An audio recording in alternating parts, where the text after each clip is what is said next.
Hello from Canada. Okay. Can you hear me okay? Okay.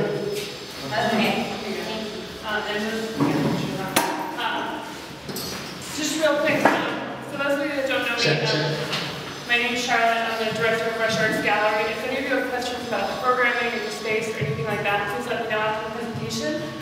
We're really excited to have this exhibition here today. I want to do a big thank you to Julie Ashcraft for curating this exhibition, organizing this with all these different parts of the world coming together. It's very exciting. So without further ado, I'm going to hand it over to Julie Ashcraft to take you from there. Thank you. Thank you so much for coming today. This is very exciting to have Immortal Technique and also Jenny Poupa, Marashi. And this is very exciting to have this discussion because it's bringing together the rap world, the legal world, and the visual art world together, which is sort of a natural combination, actually, as we will find. The topic today is ethics and justice is the focus. And I want to mention that one of the most highly respected rappers that I have ever come across is Immortal Technique, because he has addressed a lot of issues that people were afraid to. He talked about 9/11 when people were afraid to, and he's got a lot of respect, especially among people that I've met in the Middle East who are doing hip-hop in the Middle East. They also like the sound of it. There's a lot of acoustic instruments. They have a lot of acoustic instruments there too. So it's also the sound, the lyrics, and also Immortal Technique mentions Atour and also Zoroaster in his lyrics, which is something that brought my attention to him, especially for this exhibition, because it's about hip-hop from America and also from Iran and Syria. And the Zoroastrian religion was the first monotheistic religion, and they talk about good thoughts, good words, and good deeds. And I think that Immortal Technique here are a very good example of that. And Jenny is concerned with civil rights and fighting against police brutality. Francis, we have over here, this is Francis Willey, and he did this very iconic photograph of a person who's blindfolded, and has been appropriated by Iranian street artists who made their own version of it and put all over the street. And so there's a lot of different ideas. Is this like justice who's blinded, or is this someone who's been arrested? So there's a lot of different issues like with these kinds of things.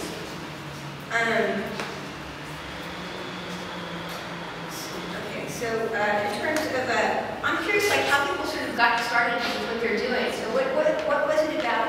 Well, for Jenny, what was it about the cultural, moral, or media environment you were in as a teenager that got you interested in the path that you've taken? Well, it's hard to say. Is this on? Yeah. Now it's on? Yes, it's on. Yeah. Yes. So it's hard to say exactly what it was, but for sure, being 3 years old at the time of the Iranian Revolution, and just the big talk of everyone being politics and government and revolution, that was something that, from like the age of 3, really inspired me. So I'd have to say that was one huge thing.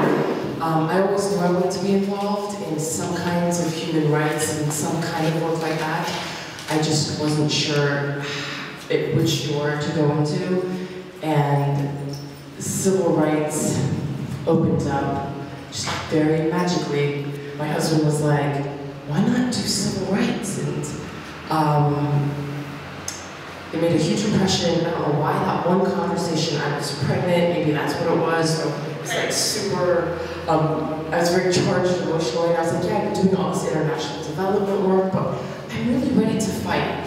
And being a fighter was not something that I had usually been, so going to like this fight, and yeah, so anyways, it was a mixture of these things that were responsible for how I got involved into the civil rights law. Anyways. Well, first of all, thank you all for being here. I really do appreciate you taking time out your day to be here. I could rhyme ever since I was about 9 years old. I don't think I was necessarily introduced to hip-hop culture as much as I was just pushed into the deep end of the pool and immersed in it. I remind people, New York was a very different city back in the 80s when I came from South America here. And you didn't need to download hip-hop. You didn't need to get an MP3. You didn't need to go to YouTube to see it. It was right on your corner. And it didn't matter who you were. And it was one of those things that as much as people say New York was a crazy-ass city, if you had skills, you could step in the cypher. You know? And the crazy thing is I saw it transcend barriers that I hadn't seen before. Like, New York was a very, very diverse, but very segregated city, I remind me.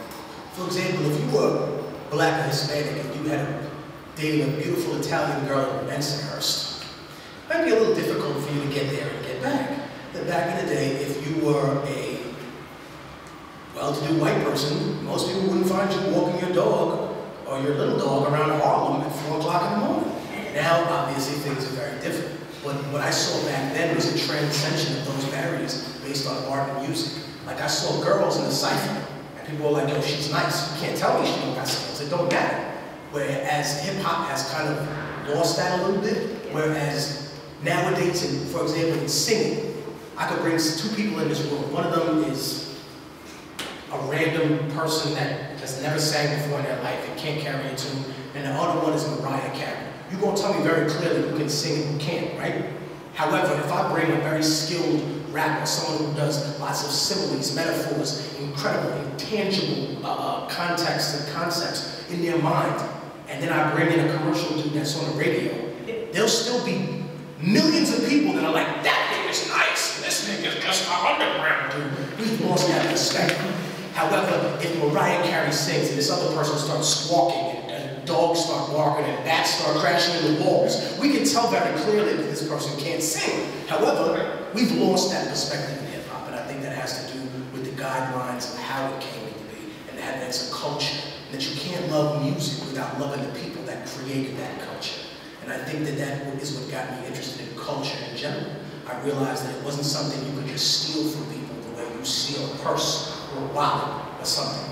No, it was something they could carry with them and they were stripped naked and thrown in a jail cell for their beliefs. You can't take away who I am and who my people are. You can't tell me about my history and my people's struggle, because I know who I am. That's what attracted me to hip-hop. That's what attracted me to revolutionary thought. And I thought from the moment that I got involved in this, the only way to become stronger and to reach more people was to be humble enough to learn about other people's struggle and other people's suffering and what they've gone through, and realize what I could utilize it for in my struggle, to not only help myself, but also to reflect the issues that they were dealing with at that time. I just want to mention that I think to the American torture situations, people are stripped naked and thrown into jail cells, but some of the artists in this exhibition were thrown into solitary confinement for doing hip-hop and releasing it without permission, but they weren't stripped naked, at least. But they were not allowed to, they were blindfolded a lot of the time, and they were interrogated constantly over their hip-hop lyrics and why didn't they go and ask for permission for the government before they released their music. That's the case in Iran, but it's not the case in Syria. In Syria, actually, it's very much easy to release hip-hop and to perform. You don't really have to get like special permissions or anything like that. So I wanted to compare these two types of governments because they are different. One is theocratic and one is more secular. Also wanted to speak a little bit with Francis also. Can you hear me okay, Francis? Yeah, I can hear you very well. Can you hear me? Yeah. I was curious, especially with your work in how important it is about, or just if you could address like the Iranian street artists who did work based on your saying that they had been put in jail and that's why they did it. You want to talk a little bit about that? Well, I had a few friends go to an exhibit in New York and they had seen my image created as a painting. And I found out that a couple of Iranian artists had made a copy of my image, appropriated. At first I was a little upset, but then once I looked into their work and saw what the theme of their art and the passion behind their statements and the subject matter of their art, I ended up having a dialogue with them. I found out that they were using it as a political statement can you hear me okay? Yeah. Okay. So, but my image blindness has been appropriated all over the world. Like, I don't know, it's kind of shakes me up a little bit, like where an eye surgery clinic is using it to promote their surgery techniques, or blogging about political ideas. But then again, it also bridges artists to other artists too. It's brought me to some very amazing writers or musicians, or, for example, being part of this exhibition, which is very important to bridge all these ideas and cultures. The idea of appropriation is more about sharing too ideas, but doing it in the right direction, right? Yeah, I think it's good whenever possible to give attribution to your source, and if you can, to ask them permission. Although it's sometimes hard to find out who actually did the work to begin with. And actually, the irony of this is, I totally can understand what he's saying. The irony is that the way I found out about Francis's work was because I see Scott's appropriation of his works. I knew him before I met Francis, but that's how I found him, and I prefer his original photograph actually. But that's how I happened to find him and curate him in this exhibition. Francis, we'll come back to you a little bit more about the process and how your photographic process helps with the environment. We'll come back to that a little bit. Okay, thank you. What limitations or restrictions have you had to transcend in order, because you're coming from different, did you live in Iran very long, or did you come to the States? I lived in Iran until I was 3, and then when I graduated from law school, I decided to go back to Iran immediately after, and I lived there for 3 years. And every summer from the time I was 13 to 26, I went to Iran. Oh. So even though I had come to the United States, my dad was not to Iran, so I would go quite frequently. So, and I try to go back every year since I was 26, but yeah. And what limitations or what have you had to overcome, or what is the restrictions that you helped you transcend in achieving that? What did I have to overcome? Classism, racism, all the little things in life. No, I mean, to get involved in music, I remind people that most artists and even professional athletes, they're not the ones that build an empire off of what they get from music. They take a small nest egg of money that they get, and they make wise investments. They get into contracting companies, or they do what they want to do so that they can live off their music and make whatever type of art they really want to. So for me, being self-sustaining was a #1 priority. And what I had to overcome were all of the things that are necessary as an artist to have in order to make music and in order to get your message out there. And therefore, my position was to be as independent as I possibly could. Like, if I make revolutionary music, but I'm signed to a major label, and what they basically do is rape